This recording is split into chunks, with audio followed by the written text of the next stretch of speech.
Hello everybody, welcome back to my channel.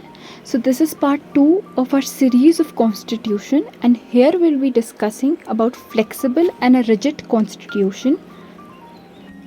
तो जल्दी से अगर हम लोग रिकैप करें कि हमने पिछली वीडियो में क्या पढ़ा था, हम लोगों ने पढ़ा था कि रिटन और अनरिटन कॉन्स्टिट्यूशन क्या होता है।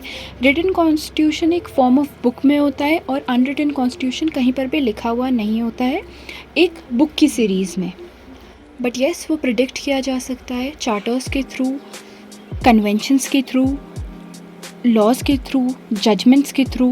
तो बेसिकली अगर हम देखें तो फ्लेक्सिबल कॉन्स्टिट्यूशन, रिजिड कॉन्स्टिट्यूशन को हम लोग डिस्टिंग्विश कर सकते हैं उसकी अमेंडिंग पावर से।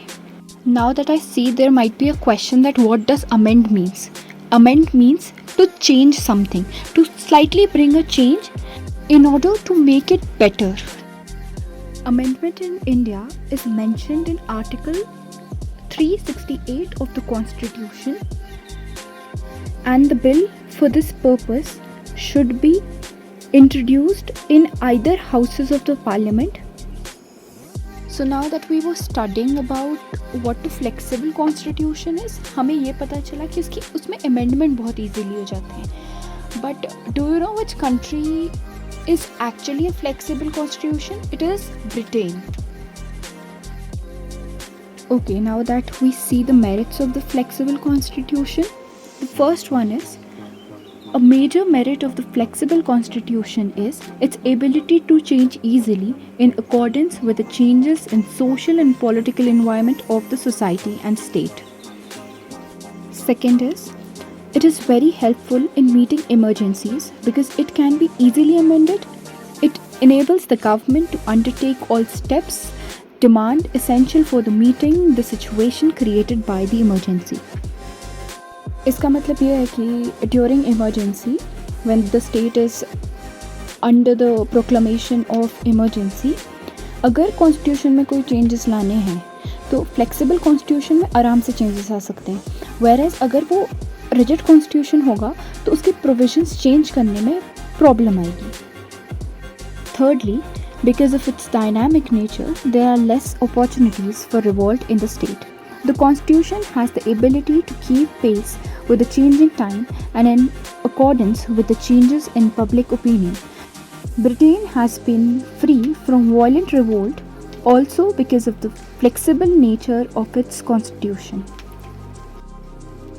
इस पॉइंट में the highlight is it's dynamic nature and it change with time with accordance of the public opinion. इसका मतलब ये होता है कि इतना ये डायनामिक है, इतना ये वास्ट है कि ये पब्लिक ओपिनियन के बेसिस पे चेंज होता रहता है, इसलिए वहाँ रिवोल्ट्स नहीं होती हैं. Fourthly and finally, since the flexible constitution keep on developing with time, it always continue to be popular and remain fresh. It effectively mirrors the historical development which keeps on coming in the society it serves.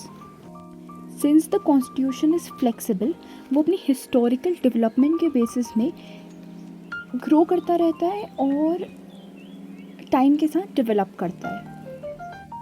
The rigid constitution is one which cannot be easily amended. इसका मतलब basically ये होता है कि वो easily amend नहीं होता है, that is legislature में जब वो जा रहा है वो easily pass नहीं होगा. So basically at times they require a majority of 2/3, at times 3/4 or absolute majority. Absolute majority refers to a majority of more than 50% of the House total membership. इसका मतलब ये है कि जो हाउस है उसमें एटलीस्ट 50% वोट्स के साथ वो पास होना चाहिए. Constitutional law is superior to ordinary law.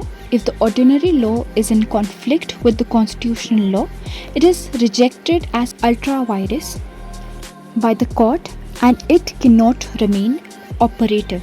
अब इसका मतलब ये है कि अगर कोई भी ऐसा लॉ पास हो रहा है, दैट इज़ कोई भी ऐसा ऑर्डिनरी लॉ पास हो रहा है जो कॉन्स्टिट्यूशन के अगेंस्ट जा रहा है या जो कॉन्स्टिट्यूशन में लिखा है उसके खिलाफ जा रहा है, तो उसे जो कोर्ट है वो रिजेक्ट कर देंगी, उसे अल्ट्रा वायरस डिक्लेयर कर देंगी एंड इस प्रोसेस को जुडिशियल रिव्यू कहते हैं.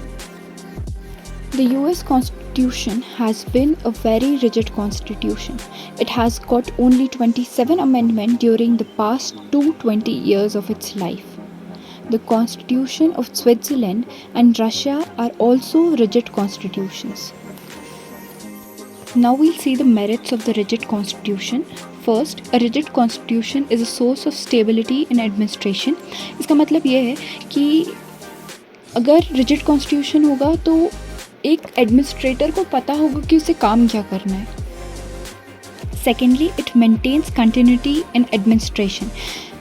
इसका मतलब यही है कि एडमिनिस्ट्रेटर को पता होगा कि उसे काम क्या करना है, तो वो कंटिन्यूसली उस काम को एफर्टलेसली करता जाएगा.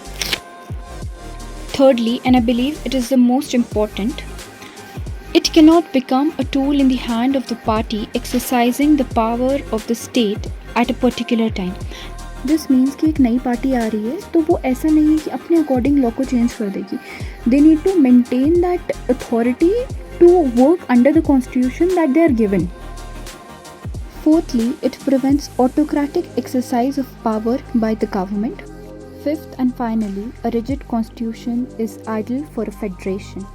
Federation means a group of states that join together to form a single group. ये फेडरल गवर्नमेंट के लिए इसलिए इम्पोर्टेंट है क्योंकि अगर स्टेट या सेंटर में कोई भी ऐसी पार्टी रूल कर रही है जो आइडियोलॉजिकली डिफरेंट है दूसरे ग्रुप से, वो उसमें चेंजेस ना लाए, इसीलिए rigid constitution is very best for the federation. Okay, so I end this video over here. We did rigid constitution and flexible constitution and written and unwritten constitution. I will be adding more videos to this series. Please feel free to comment down any query that you have. I will surely reply to you.